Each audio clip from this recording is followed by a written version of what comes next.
Hey, welcome back. I'm Seren the Healer, and this is another monthly love reading by design. I'm going to start with an archetype from our Sacred Forest Oracle. Then I'm going to pull an overall message with the LightSeer's Tarot. And then I'm going to pull a card for each design type from the Tarot of Sexual Magic. But these cards I have to keep face down because I don't want to show the images that are on these cards on the channel. All right, so you guys just got to trust me for what this one says. All right, let's get started.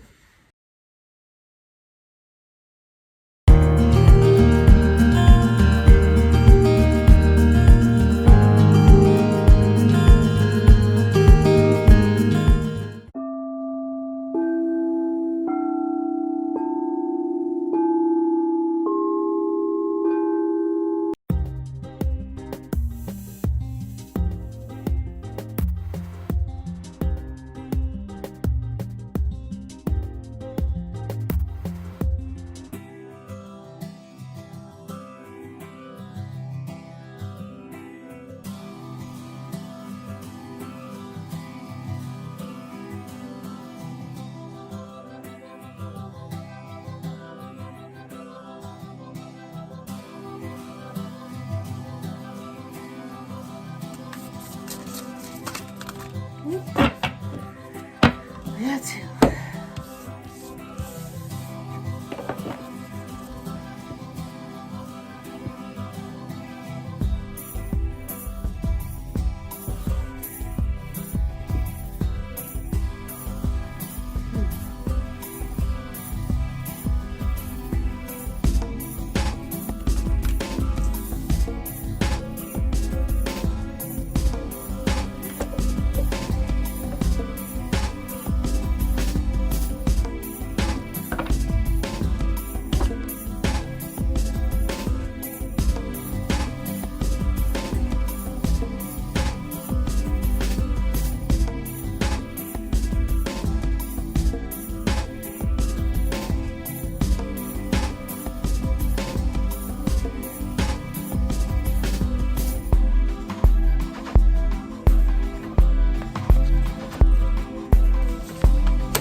Okay, Virgo, when I turned these cards over, what came to me was a impression of someone who is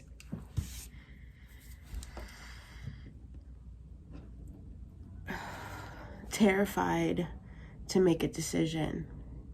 You're terrified of letting everybody down. You're terrified of making the wrong choice and getting locked into the wrong path because none of the choices that are in front of you look like they lead directly toward the happy outcome that you want, and you're feeling like you have to take everybody into account. Like there's a lot of factors at play. There's a lot of things that have to go just so in order for everything to be okay. It kind of reminds me of how I used to feel back when I was a retail manager and it came time to make the schedule again. Like that was really stressful for me because I wanted a schedule that I wanted my whole staff to be happy with their schedule. I wanted them to all feel like you know, like they got enough weekends off, like they got good shifts where they could really, like, you know, get good numbers and good sales. I wanted them to feel like they enjoyed who they were working with on shift, and I wanted to work with each of them. And, you know, there were so many different factors. I had, you know, people that were in school, so I wanted to be mindful of their school schedule. I didn't want them to feel like I was trying to make, you know, things hard on them. I didn't want anybody to have to clope in where you just left and now you got to open the next day, and so you feel like you hate your life just because you're still exhausted from last night and now you got to open this morning. There were a lot of different things that I was factoring in, people's preferences, and, you know, when the shipments came and how we were going to run the store. And so I would always get like a bit of like panic, you know, anxiety and freak out and stress over the schedule. And I was aware that I was making it harder on myself than any of the other managers did, you know, like I had worked positions where I wasn't in charge of the schedule and they literally just gave me whatever and I just worked it, you know, but I didn't want my staff to feel that way. And I feel like that's the closest example I can give to what I'm seeing here. It's a situation where you have taken on a lot of other people's expectations and desires, and you're just wanting everything to just go so perfectly. And so when it looks like that's not possible, you know, and now you're looking at, okay, well, if I give this person their perfect schedule 2 weeks in a row and I wasn't able to give this person their perfect schedule 2 weeks in a row, now they're going to think that I like this person better, or maybe they're going to quit, or, you know, different stuff like that. Like you're trying to project into the future what is going to happen, how this is all going to play out, and what's, you know, what the repercussions for it are going to be. But you can't know all of that. You just can't. Even coming for a reading, you can't know all of that. There are always going to be factors. There's always going to be questions you didn't think to ask. There's always going to be, you know, the possibility of a new factor coming in, a new parameter being changed, or new thing, you know. So, and we all have free will. So especially when you are trying to factor in other people's desires, their desires may change. They may not be absolutely aware of their desires. They may leave, you know, like you can't know. You can't know.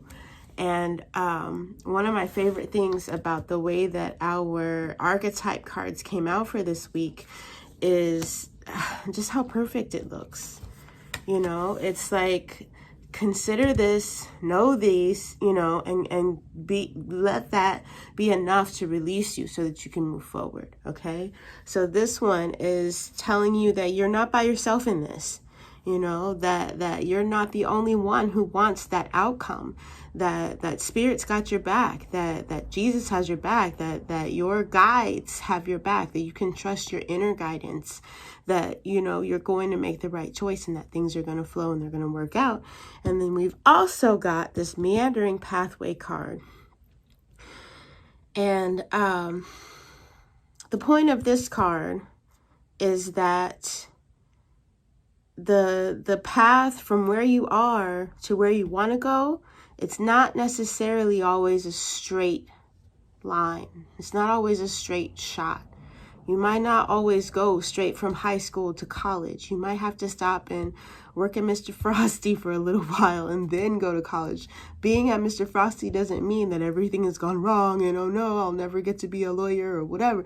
Your path may meander. It might be windy, but it still can lead to where you needed to go, especially if you don't get all up in arms and frustrated over things not going exactly the way you want them to and give up, right? So as long as you factor in the fact that there might be keys, there might be things along this meandering path that you wouldn't get to see if you went on a straight beeline shot from A to B, you know? So, this is a message to help you to take some of that weight off of your shoulders. It's not all on you. You don't have to decide everything right now. You don't have to know everything that you want forevermore. You don't have to know what everybody else wants forever. You don't have to make the right decision for everybody. Everybody has their own guidance. Everybody has their own meandering path, right? And yes, we have certain places that we want to meet up with each other, that we want those paths to cross. But instead of trying to control it and expect it into submission, it's better for us. The ride is better for us. The path is better for us if we are able to just flow and get into a place of gratitude, get into a place where your perspective is one, where you're looking at what is for the best. You're looking at what is to gain here. You're looking at who is amazing here. Who can I help here? Who can I team up with and, you know, and make laugh and have fun with while we're here. All right. So that's my overall impression of what I got when I first turned these cards over. Now I'm going to go through, I've got a card here for each of the design types. If you don't know your design type, go to Google, type in human design, and you're going to want to pick one of the websites that will give it to you for free. There are several. They're going to ask for your birth date, for your birth time, and your birth location. Once you enter that information in, it's going to tell you whether you're a generator, a manifesting generator, a manifestor, a projector, or a reflector. All right. Once you have that, you can come on back and see which one of these is going to apply to you directly. I advise you to listen to all of them because you don't know who the people around you are, right? But you'll still be able to notice where you fit into the story if you know your type. All right, so starting with generators.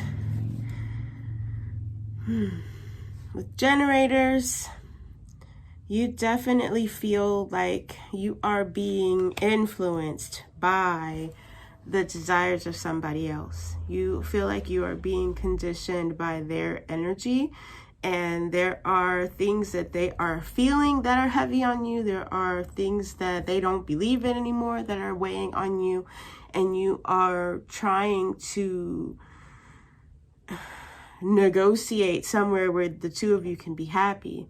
But if their goal isn't happy too, if their goal isn't getting along, if their goal isn't contentment and let's, you know, just have a nice dinner and spend some time together before we go to bed, then that is not going to be a place that you're going to be able to reach. You know, you have to consider everybody's not necessarily going to be on one accord all the time.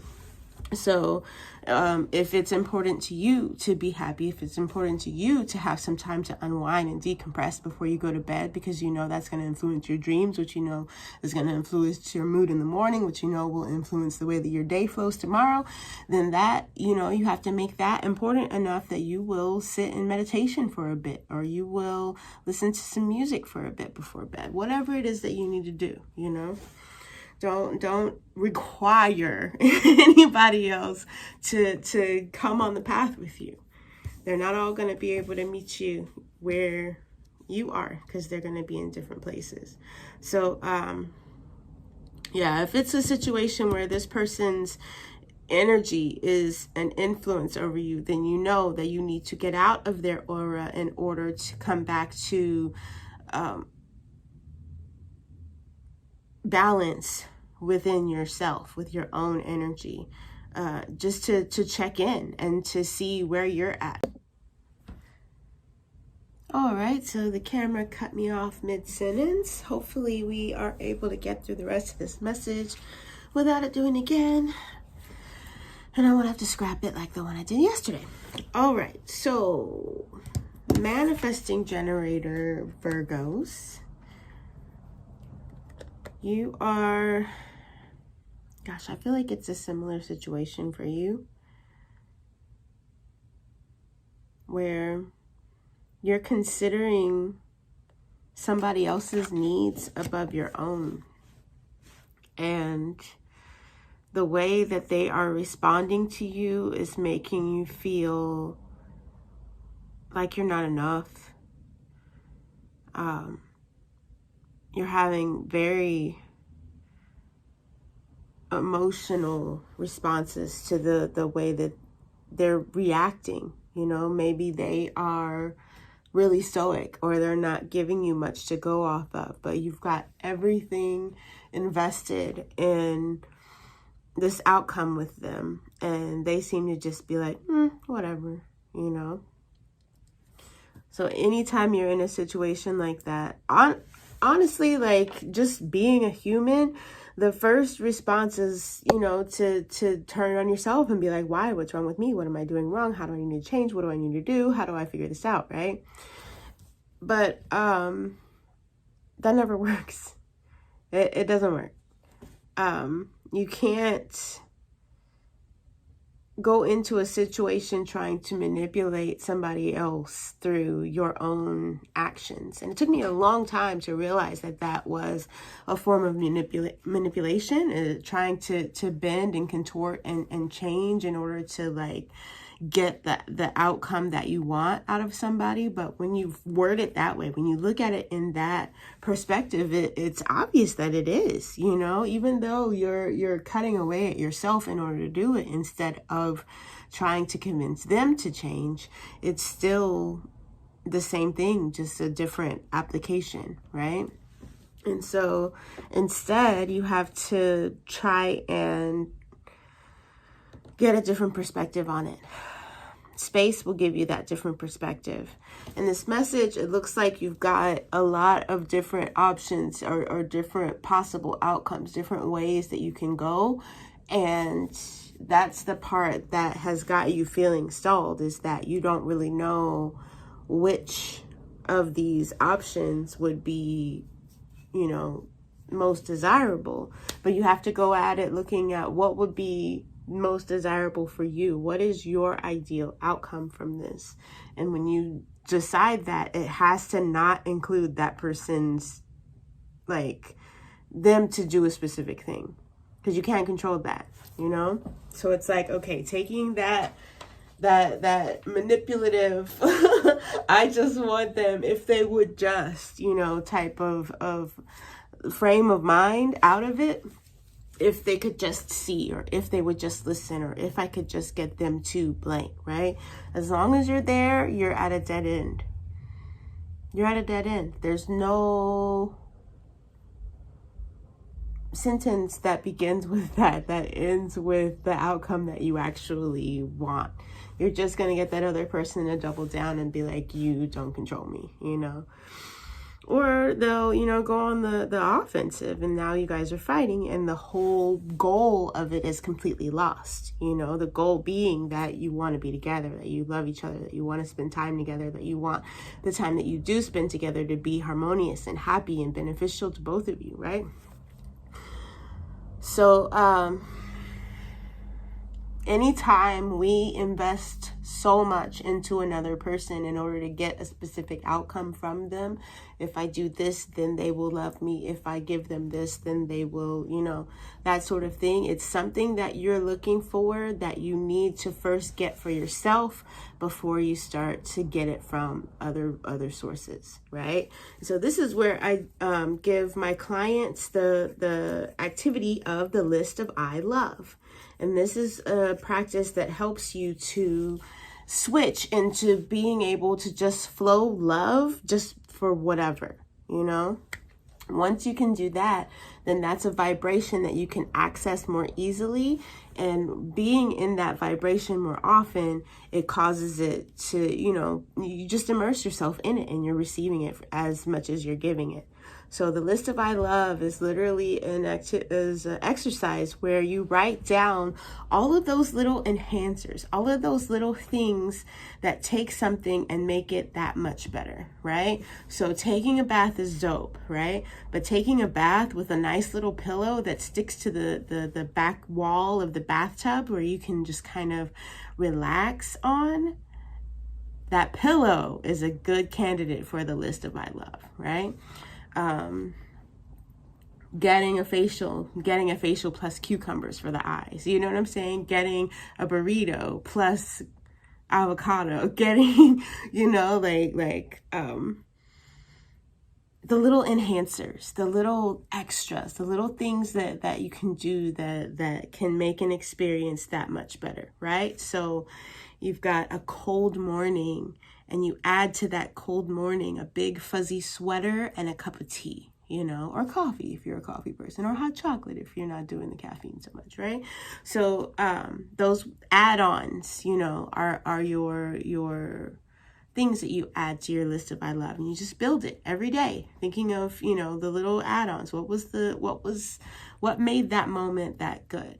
You know, it gets your perspective focused completely differently than when you're pawing at someone looking for them to do a specific thing in order to get that feeling of gratitude. All right, so manifestors. Ooh, manifestors.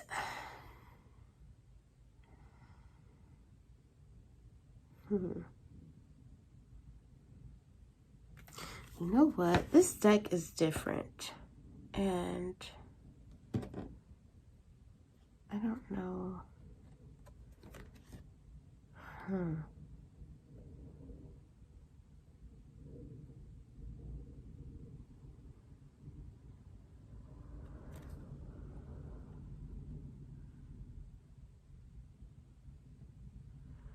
I feel like it's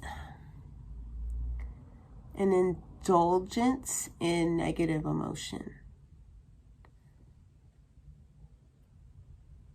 And maybe at first it's good, you know, maybe you haven't been allowing yourself to be angry.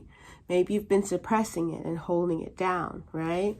But you know, as a manifestor, that your anger is a key. It's an indication point of how far off you've gotten from your true self, right? So at first, anger, maybe breaking something, maybe screaming, maybe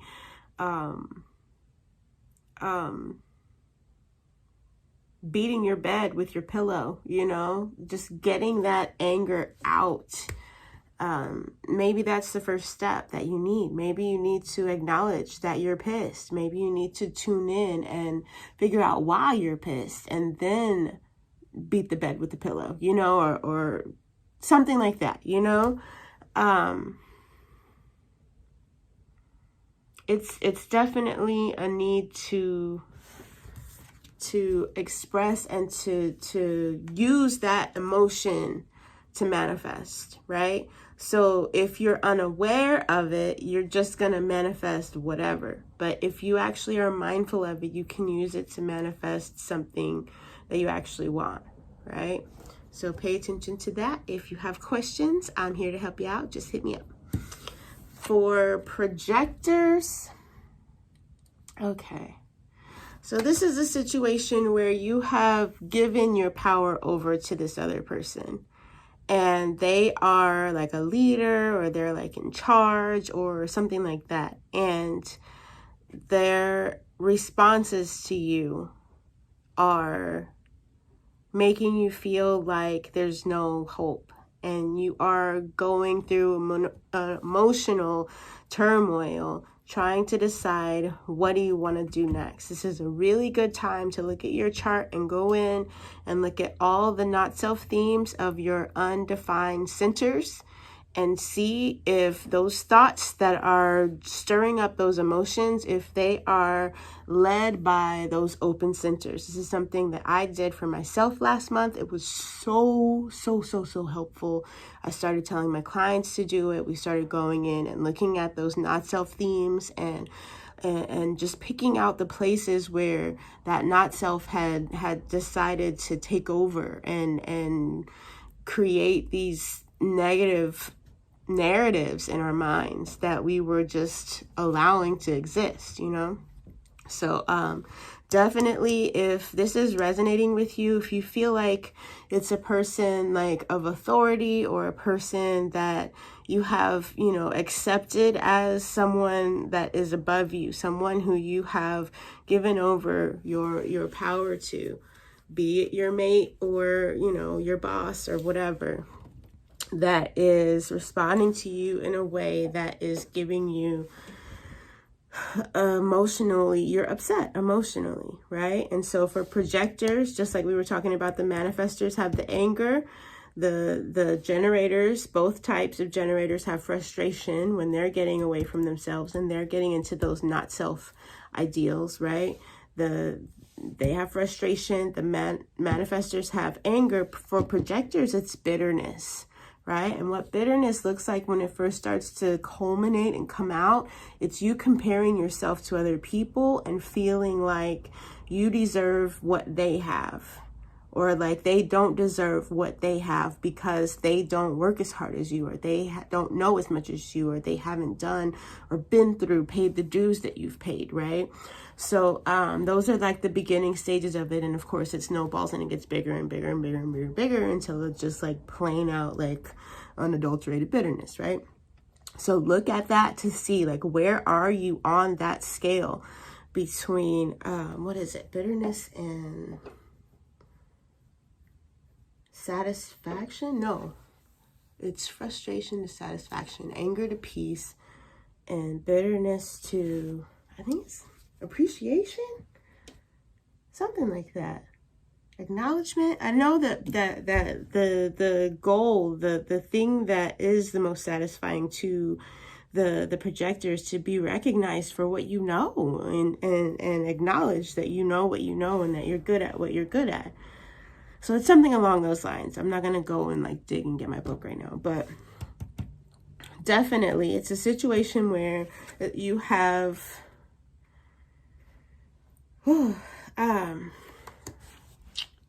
have given your power to someone and their response to you is not what you wanted. And so you're feeling bad about it. The reflectors, you know what? This is one, I feel like it breaks my heart every time I look at it. It's,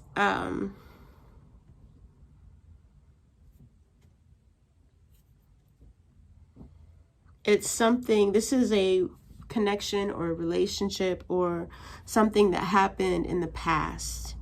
And you're in the place where you're scrolling through pictures, you're scrolling through old text messages, you're reading old conversations with this person, and basically just picking at that scab, that open, keeping that wound open of the way that things went and how it should have gone, or what you feel like you should have done, or what you should have said, or, that sort of thing. And it's a need to shake that energy off. Like, go to the closest place that looks this green and this lush and this full of life. And it's always going to be my advice for reflectors when they are in a heavy energy, because you're going to be you're more susceptible to being influenced by the people around you. So if you're not around people that are just, happy and in great spirits or what have you, then it can pull you down, right? So being in nature, that is going to be, surrounded by really old trees, being somewhere where, it's full of life and full of positive vibes, full of nurturing vibes, going down by the water where you can get those negative ions, breathe in that cool, like, sea air, right? Those types of places are what's going to help you to get back to balance mentally, like what I was saying for the generators. All right, this one got really long, you guys. Partially was because I got cut out. I had to completely like reattune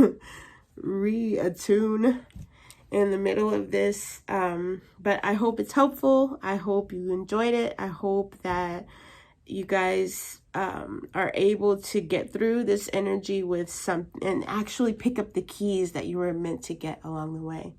All right. I love to see your comments, likes, shares, messages, all of the things. I'm still doing my weeklies, so check those out if you're looking for a breakdown of how this energy works from week to week to week. And I will see you next time. Bye now.